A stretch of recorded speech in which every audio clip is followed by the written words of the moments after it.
and start to live with Him. And don't get me wrong, there's always ups and downs in the process of growing into a son of God.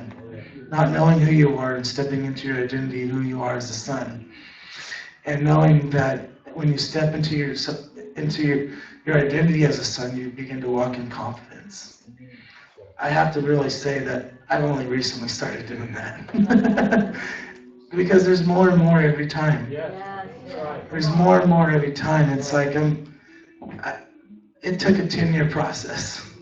It took a 10-year process for me to get where I was called into ministry and called into doing things for God, to where He actually said, okay, position me to be whole. And He's still positioning me to become even more whole, to become more like Him, to live more wholeheartedly after Him. Like, we're always going in and out of things at times. We just want to become more mature in our hearts, to live for Him, and be mature sons. And so, I know that was a little tangent, but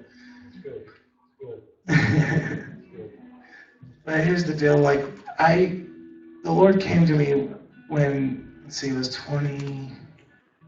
I think it was 28. It was 28, and that's like 44 or 27. It's one of those. And I wasn't that. I had another time where I had fallen away just for a little while, because honestly I was hurt by the church. I didn't see Holy Spirit moving where I was at, and I judged the church, and I was like, there's no church that will allow Holy Spirit to move. And so I went into the world again for a little while, because when I went to Africa into Mozambique, and I spent 3 months in the dirt, and I just laid down my life and let God wreck me. And in that place of being wrecked, like, I came back completely different, but no one understood me. No one understood what it was to have a life that was wrecked, and a life with the presence, and a life that, you still have, to me, was like a religious service. And my parents went to a service that basically was huge. It's probably 8,000 to 10,000 people in the church, it's huge. And they wanted me to come with them one Sunday morning after I got back, and I said, okay, God, I'll go. And so I went, and I almost threw up. I just did. I almost threw up. It was like, I saw all this money poured into a church building, and I'm like reverse culture shock. I'm like, you could use all this money for the poor. You could use all this money to feed the homeless. You could use all this money. What is this building for? That's what I understand God moves in places like that, but my heart is like, at that time, I was just like, how could we spend that kind of money? All these stadium chairs and seating, and looked like a movie theater to me. How could we do that?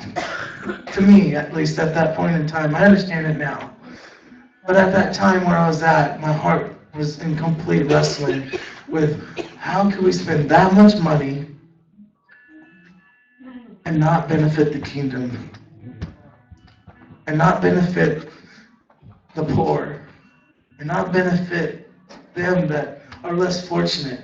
I just laid my life for 3 months in the poor. How can we not? How can we not spend millions and millions of dollars and give to places in Africa and places in all over the world that are third world countries? How could we not? In that place, I just broke. And from there, I just like, it totally turned me away. It totally turned me away in my heart. And when I started to come back, and the Lord said, Travis, I've called you to live out of the spirit of Elijah. I've called you to live under the spirit of Elijah. Let the spirit of Elijah influence you. And I go, well, Lord, what does that look like? What does that look like to operate under the spirit of Elijah?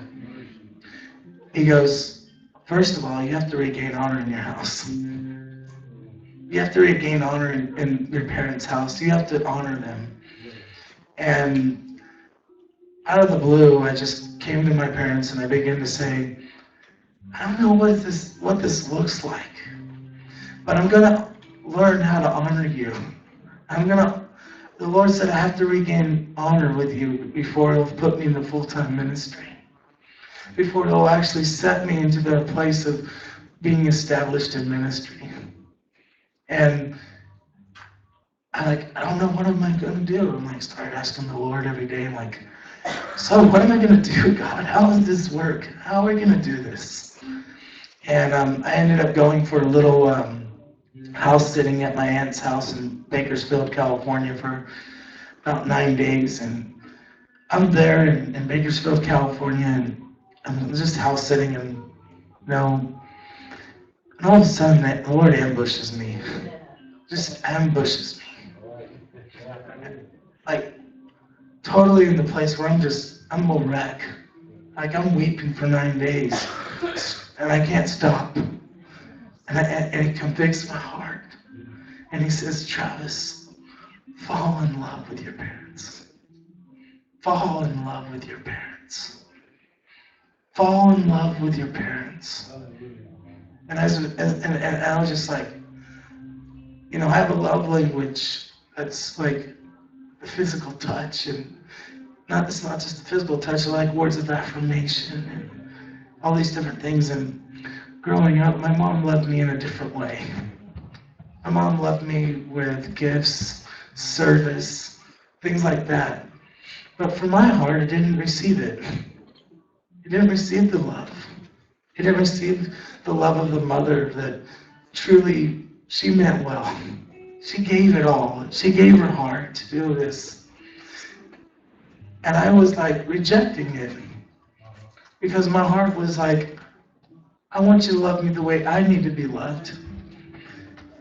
And the Lord said to me at that point when He revealed this to me, I just got wrecked out of the years that I missed my mom's love.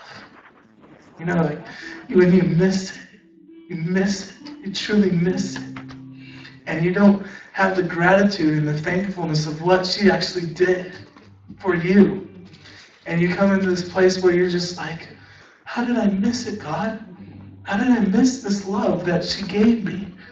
That I overlooked, that I took for granted. How did I miss it?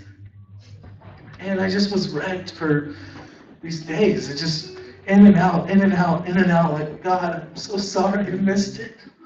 God, I'm so sorry I missed your love. I'm so sorry. I want to receive your love now. It's just like that place where you're just so tender and broken before the Lord, and He's just like, I gotta give it to you. And He just started to wreck me with His love and restore the years that I missed it. And His love wrecked me and wrecked me and wrecked me and wrecked me and wrecked me. To where it was like a fresh download of His love because I missed my mother's love. And in that place, like, He caused me to so fall in love with her. So fall in love with my mom and accept her and embrace her and thank the Lord for her. And I didn't love her the way she needed to be loved. And so the Lord took me on a journey. This journey of loving my parents. What does it look like to love them, Jesus? And He said, you be the adult, Travis. You be the adult and you love them the way they need to be loved. Let me love you the way you need to be loved. And let me show you how to love them the way they need to be loved. And in that place of loving them the way they need to be loved, I began to ask the Father, what does that look like? And so I began to, after these 9 days, I got home and I began to say, I'm going to vacuum, I'm going to serve, I'm going to do things that I normally don't do out of my heart, out of gratefulness and thankfulness. I'm going to start doing things. And it wasn't just, I had done chores when I grew up, don't get me wrong. I had no love in it, though. I had no love in what I did. I just did it because I was told. And this time I did it because I loved. Because I loved them. And the Lord said, don't do it to be seen. Do it when they're not home. Don't do it when to be seen. Do it when they're not home so that you can do it as worship unto me. So you can go in the place of worship. You can go in the place of literally intimacy by doing it. And I'm telling you, when I started doing that, I'm talking, I could not have 1 ounce of my body not on fire. There was not 1 ounce of my body that was not full of fire. Like, it was just like, it was time to pray in the Spirit. It was time to just be with God when I was vacuuming. And I was just looking forward. I started looking forward to vacuuming.